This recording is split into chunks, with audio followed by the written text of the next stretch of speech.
Join Stella Academy, Goa's best coaching for IIT, JEE and medical exam preparation. Best online learning experience only at Stella Online Courses.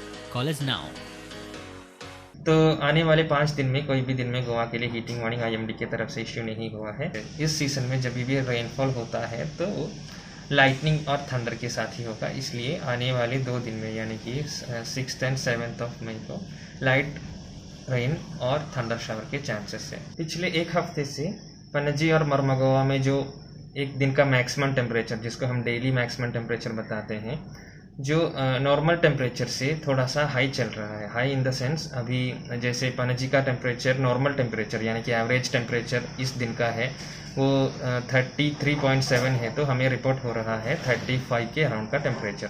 Normal maximum temperature से थोड़ा सा high temperature ही चल रहा है। और हमारे जो आईएमडी के जो वेदर प्रेडिक्शन मॉडल है, जिसको एक्सटेंडेड रेंज फॉरकास्टिंग मॉडल कहते हैं, उसके हिसाब से मई महीने के पहले वीक में और लास्ट के वीक में जो मैक्सिमम टेम्परेचर है नॉर्मल टेम्परेचर से 2 to 3 डिग्री तक ज़्यादा होने का चांस है।